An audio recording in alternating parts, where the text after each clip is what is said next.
This is the After Party, live with Kim McAllister. Pick a couch, grab a drink, and settle into the conversation.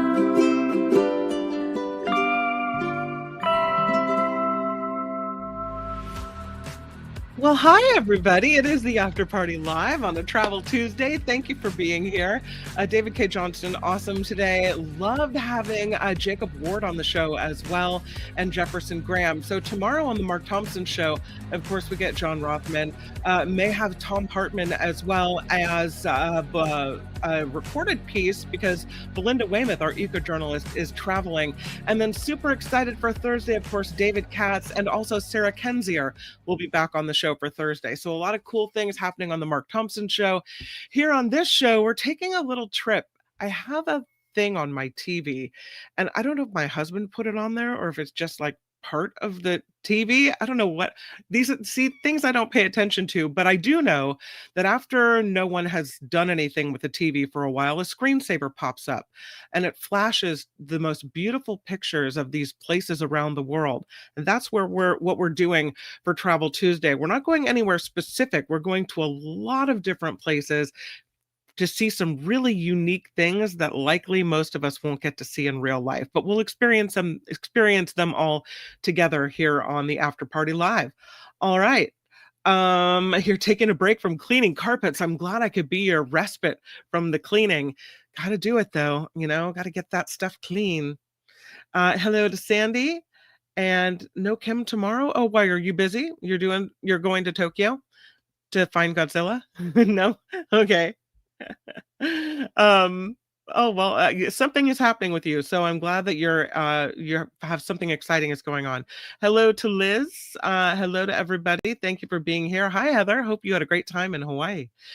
Let's jump into these stories, why don't we? Because I have the first story about this discovery of a dinosaur fossil in Argentina that had a crocodile bone still stuck in its mouth. They found him mid-snack, or you could say he died mid-snack. Here's the fossil. Here's what it looked like. I know.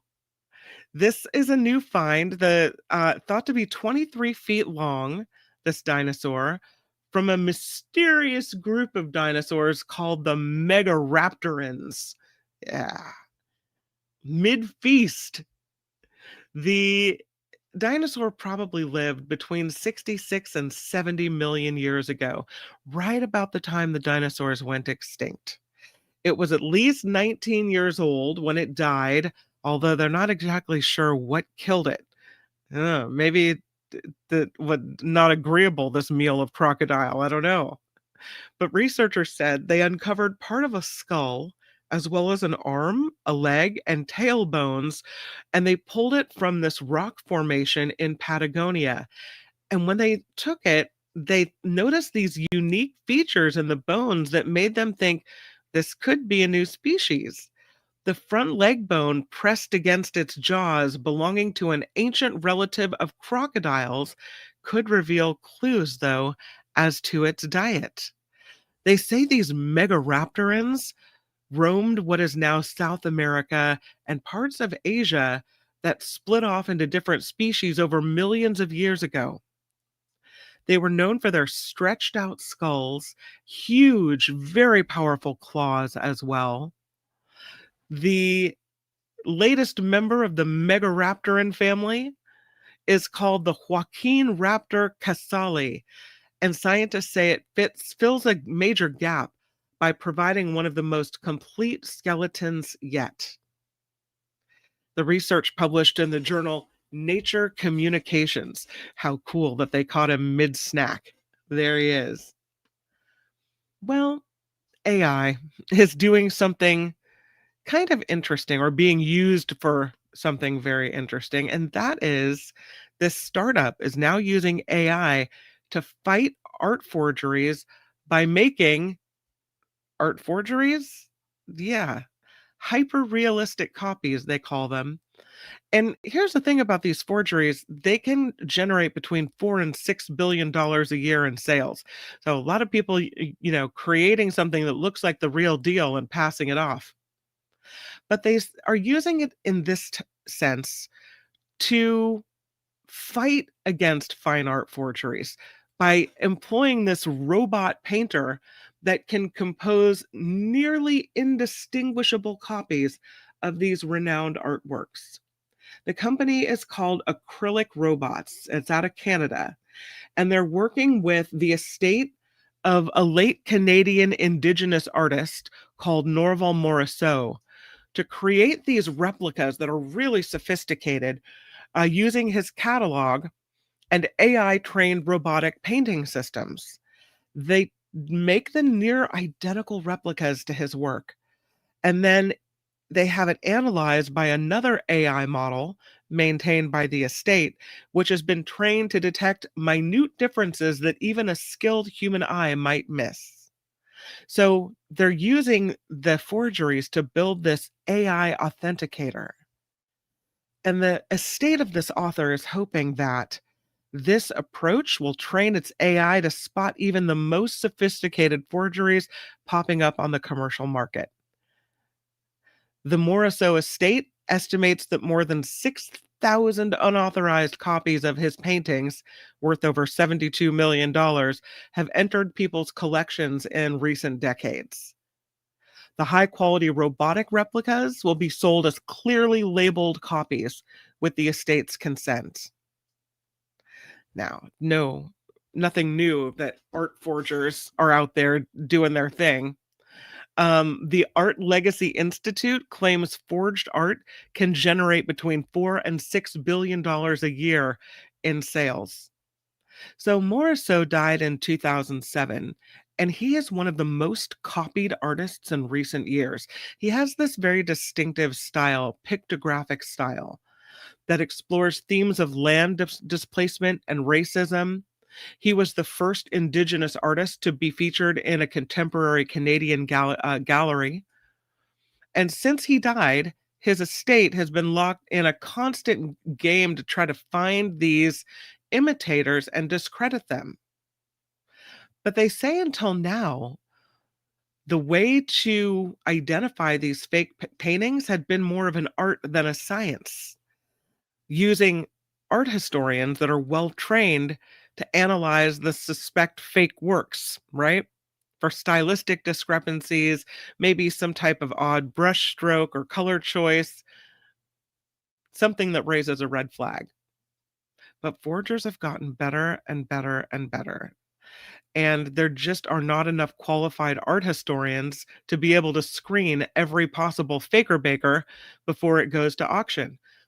And so that is why Acrylic Robots is working to do this. The Morisot estate approached the Acrylic Robots robotics startup with a proposal to see if Acrylic's robotic arm could produce highly sophisticated copies of several of the paintings for use in training the estate's in-house detection model. They call it Norval AI. And so they've started working on it and doing it. The acrylic uses its own AI models to analyze high-resolution images of the paintings submitted by the artists, and then the system processes millions of various data points, brush strokes, movement speed, brush pressure, pigment, all of this to train the mechanical robot arm. I mean, we're probably going to get to a point where there's no difference at all, right? Can you see the humanity in a brush stroke? Can you see the humanity in a painting that's copied by AI? Hmm. I mean, humans still created the image, even if it's replicated by AI. Acrylic, the robotics, they say their replica has more texture and character than a standard print, and that the quality is indistinguishable from a painting by hand. I think I get that they're doing this to train the AI, but it seems like if it's so good, why wouldn't you pay less for the fake? Even if you knew it was fake, why would you pay for the real one? And also, why would you hang a real one in the museum with the risk of fire or theft or damage? Why just hang a bunch of fakes? They look the same, right? Hmm. But apparently the AI will now be able to tell whether it's real or whether it's a forgery. At least we're at the beginnings of that. The company says the better our work gets, the better the model has to get to detect the copies. And it also allows them to refine the robotic techniques. That would be my worry, is you're refining this thing that can now make copies that are so good you can't tell them apart. To a little anthropology, archaeology. Look at this horde. This big horde of stuff that was found. This is the secrets of a 3,000-year-old Bronze Age horde from Rose Markey now being revealed. They found some really cool stuff on the Black Isle, where this horde of beautifully crafted bronze ornaments was buried deliberately almost 3,000 years ago. It was a discovery made at Rose Markey during a housing development in 2020, 2021 timeframe, but they've had time now to completely analyze everything they found there and really give us some more information about the lives and the beliefs of the people who once occupied the shores here where this was all found in Scotland. The hoard consisted of 9 bronze objects stacked on top of one another. There were 6 bracelets. You can see them sticking out there. 2 penannular ringed ornaments, a unique cup ornament, the most spectacular piece, a ring-shaped object decorated with 37 small rings, renowned as the most well-preserved complex of its kind ever found in Scotland. How cool is that? Kind of like a bracelet of rings, perhaps? Can you imagine somebody from so long ago wearing something like that? Underneath was a fragmentary version of the same type of ornament, and at the base of the deposit, a cup-ended piece tied together with bracelets using the inner bark of a tree. Usually, that type of tree-bast organic material would have broken down over time, but they wrapped up these articles, these items, which you could even see the knots still holding together some of the objects. Radiocarbon dating placed the burial between 894 and 794 BCE, which is at the close of the Bronze Age. The ornaments were made with sophisticated techniques, including lost wax casting, which is a method that was not really highly used in Scotland at that time, and mostly used for prestigious objects. But isotopic analysis showed the metal originated in Wales and England, linking the Rose Markey hoard to a large-scale network of exchange and trade. They say no 2 bracelets in this hoard were identical. Some showed signs of long-term use, suggesting the contributions from multiple individuals or households. They further excavated and found evidence of earlier human occupation dating back to the Mesolithic and Neolithic area, including a cremation burial with a bare bone and a fragment of a polished axe head that could have been buried as a protective offering. There was a permanent occupation in the form of a sequence of roundhouses inhabited for more than 6 centuries in the Bronze Age. So interesting. There was also evidence of bronze working with fragments of weapons molds and ornamental pieces indicating craftsmanship. They say the discovery is unusual, not just because of the skill it shows in the metalwork, but the survival of its organic wrappings, which is kind of rare and almost unknown in the Bronze Age. But apparently that's how they do in Scotland. That's so cool. I can't believe you find something that old that's still intact. They're having a problem in Marin County with these guys, or this guy, I should say. This one guy. He is a flying squirrel. and he's attacking people. At least 2 people have had to go to the hospital because of this creature, this little creature. And he doesn't look so scary. Apparently, he's scary. The thought is that there's one squirrel that for some reason is on the attack. This is happening in the Lucas Valley area near San Rafael.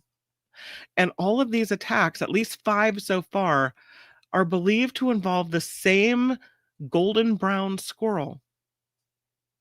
Immediately my mind goes to, does it have rabies? Like, why is it so aggressive? But local wildlife experts say the animal's behavior is unusual, but not linked to rabies. One victim said she was just out for her morning walk when the squirrel came out of nowhere and clawed her leg hard enough to draw blood. She said it clamped onto my leg. The tail was flying up. I was like, get it off me, get it off me. I didn't want to touch it, she said. Another lady said the animal leapt at her face, only let go after biting her arm. She said she was full of blood after the attack. The squirrel went from the floor, she said, tried to jump up onto my face. She said, I tried to protect my face. My arm was completely overcome by squirrel. Finally, it jumped off. Then I was full of blood and I went to the emergency room. Wild Care is an organization in Marin County where if you find an animal that is suffering, you take it there and they'll give it veterinary care and try to rehab it to release it back into the wild. They are urging residents not to feed squirrels or other wild animals. Don't feed them. They say doing so can reduce their natural fear of humans. We just talked about this yesterday here on the show. And it can lead to these dangerous encounters. If they associate people with food, they're not afraid of you anymore and they will look for food. And if they don't get it, they can get frustrated and they can be very territorial of their space. That's according to the spokesperson for Wild Care. Now, the scary part is people are getting hurt. They've started putting up these posters of this squirrel that says, this is not a joke. More than 5 people have been attacked by a very mean squirrel over the last few days on Diablo Circle and Mount Lassen in the Lucas Valley area of San Rafael. Several have gone to the ER for severe lacerations. This squirrel, they say, comes out of nowhere and will attack and leave bite marks. So there is a warning. There are warning signs now about this squirrel who just lost his fear of humans and seems to want food. So don't feed the squirrels. They can get angry. If you don't come with food, they're not happy. And apparently this guy's not even giving you a chance to present the food. He's just mad. Can you imagine? You're walking around, taking a nice little walk, and all of a sudden, out of nowhere, a squirrel jumps on your face and goes nuts. Come on. You're doing something fun and interesting in Vermont with this ancient spear throwing. Kind of see how well you would have done in the Wayback Machine. The ancient spear throwing tool is something that's exciting people in Vermont that are meeting to compete in these contests to see how well that they would do with the atlatl, ATLATL. It's this ancient spear, the atlatl. Atlatl? Yeah. Humans invented the atlatl thousands of years ago for use as a spear-throwing hunting tool. And these were used to hunt massive animals like woolly mammoths. Now, though, these hobbyists and anthropology lovers are checking the atlatl as a way to learn about history and have some fun. They say it's a low-pressure sport. It's also experimental archaeology, which is really fun. They say we get to use the same weapons that were used 15,000 years ago all over the world. So they get together for this contest near Lake Champlain It's actually the 30th annual event, and it's part of Vermont's Archaeology Month. I didn't even know it was Archaeology Month, but that's awesome. All ages, the contest open to all ages, and you are supposed to shoot for accuracy and distance. So throws of more than 800 feet have been recorded, though a much shorter throw than that takes a good degree of skill. The history, they say, of the atlatl is as interesting as its use. It's a stick by which you can throw another stick, and it was used all over the ancient world. The people at the contest even don't know how to pronounce it. Most people say atlatl, but they say the exact pronunciation may be lost to time. So, the atlatl, that's what we say it here. Here on the after party, it's the atlatl. That sounds kind of fun.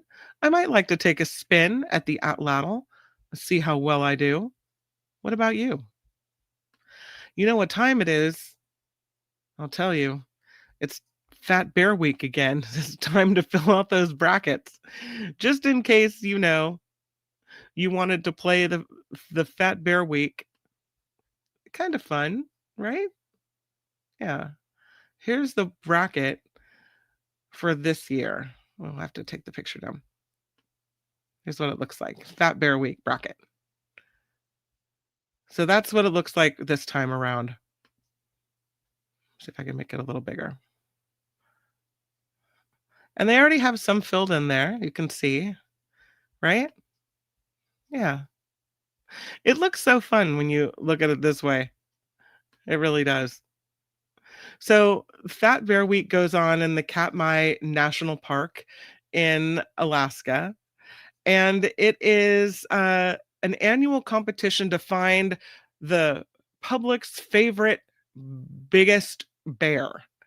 The Katmai National Park released this bracket last night, and the voting on the first matchup starts today.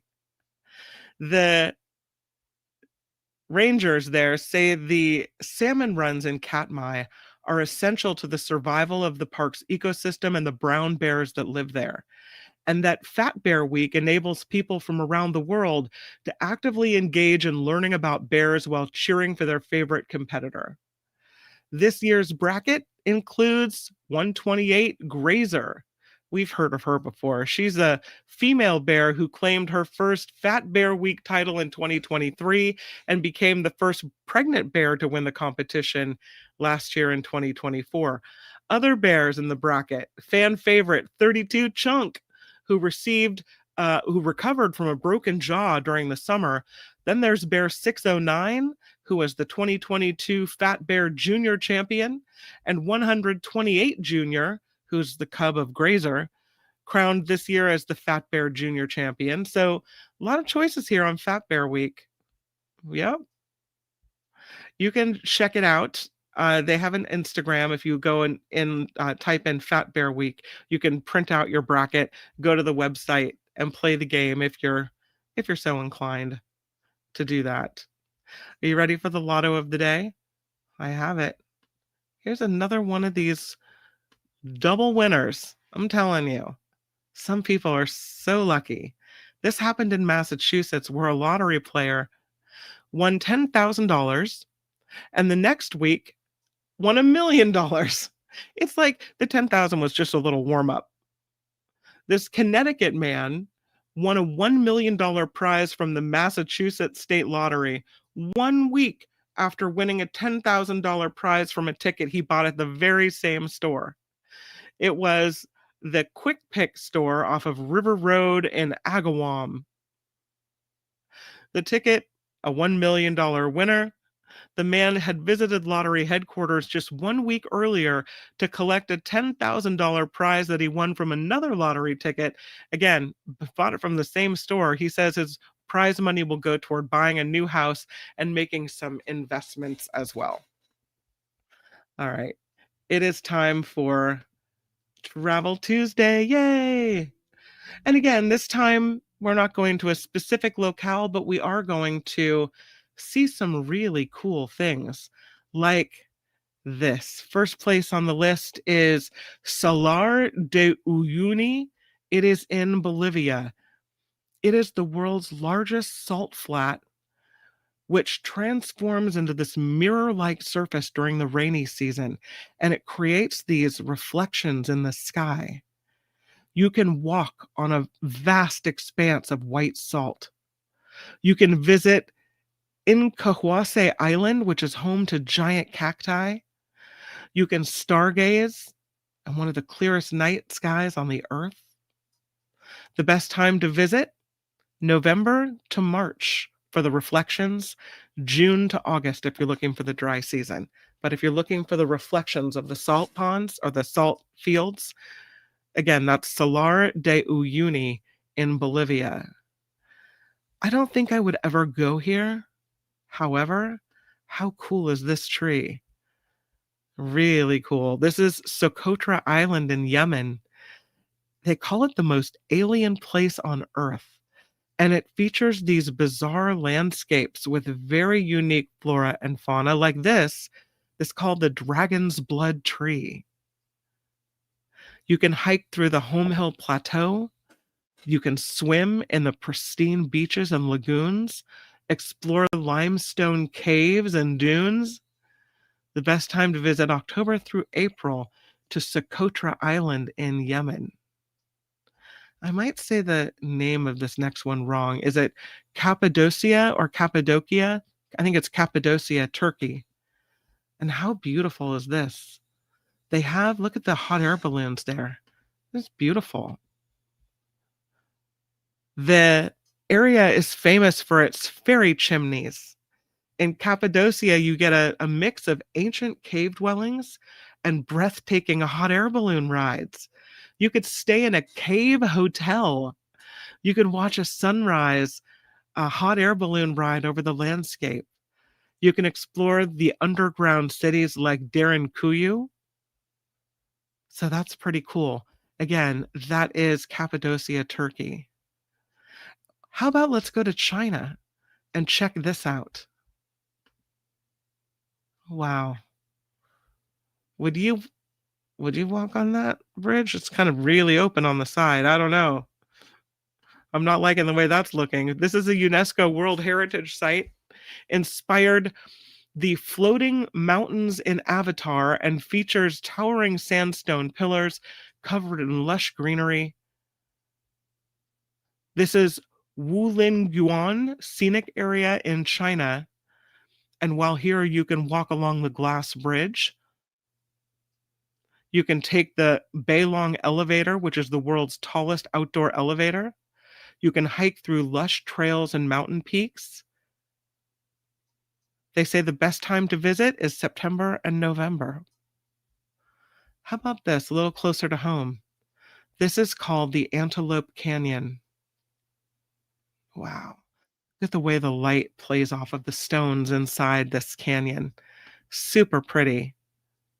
This is Slot Canyon in Arizona, and it offers these stunning wave-like rock formations that glow in orange and red hues under the sunlight. And while you're here, you can explore the Upper Antelope Canyon for these iconic light beams. You can visit the Lower Antelope Canyon for narrower, more challenging paths. They say the best time to visit is March through October. Midday has the best lighting in this area. That's so beautiful.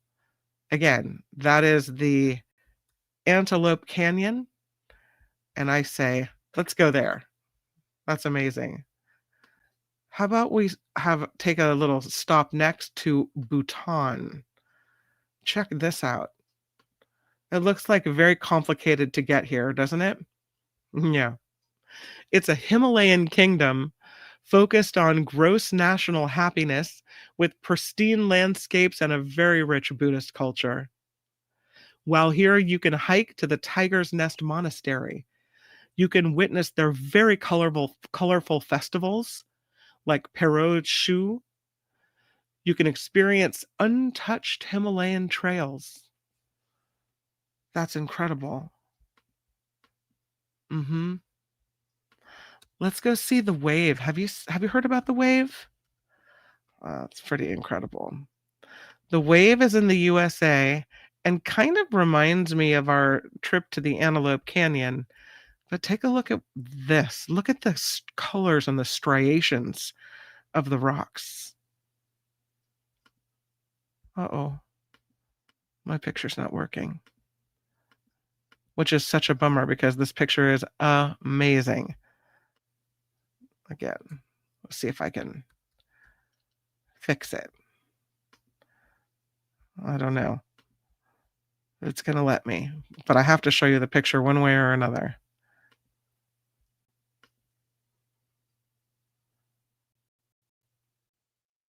Will it work? Yes, it will. Here it is. Woohoo! Look at that. Okay, that's cool. This is a sandstone rock formation in Arizona, and it features these wave-like patterns that look really cool. You can hike to the wave with a permit. They have a lottery system, though, to get here. And then once you're in the area, you might as well explore the nearby Coyote Buttes north. There's more really cool-looking geological formations in that area. The best time to visit is March through November.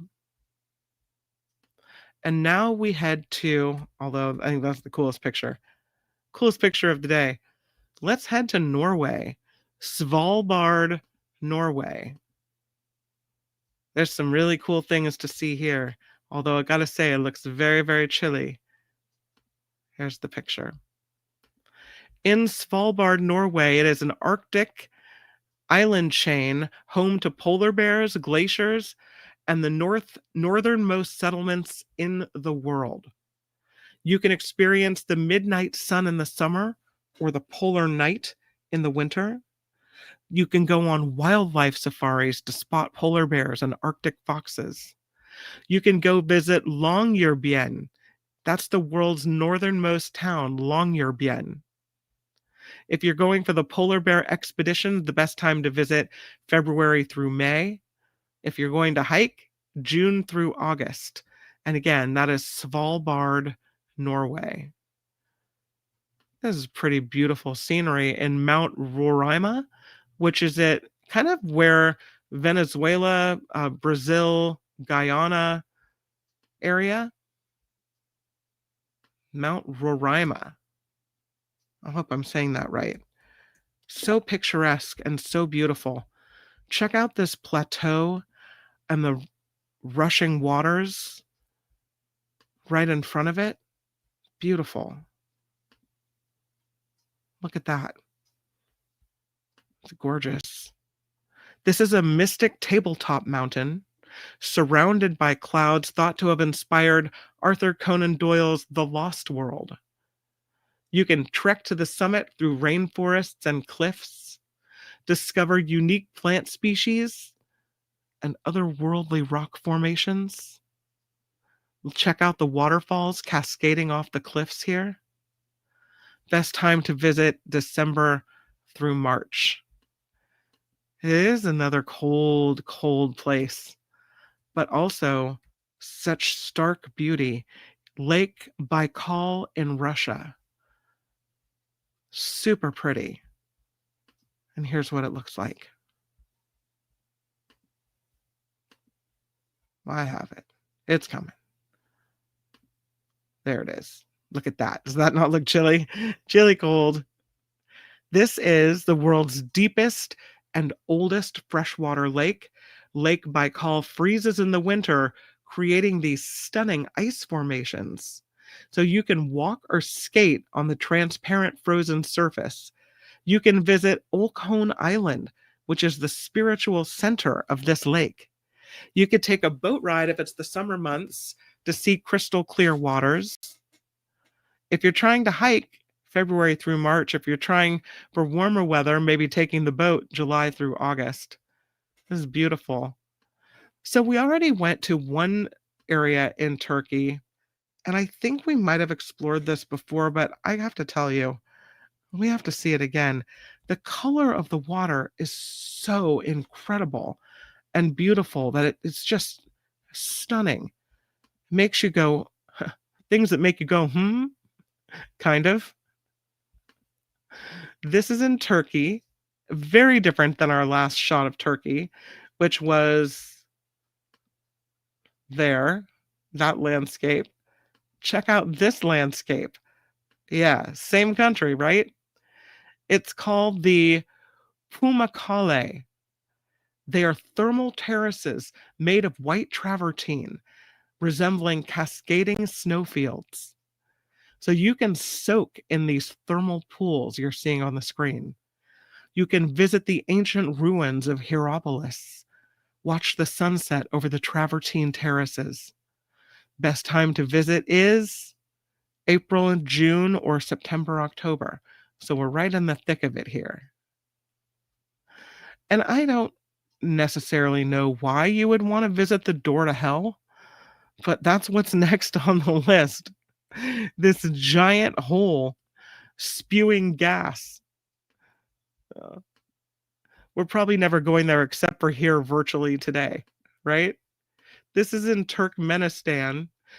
I much prefer the soaking pools here in Turkey, but here it is.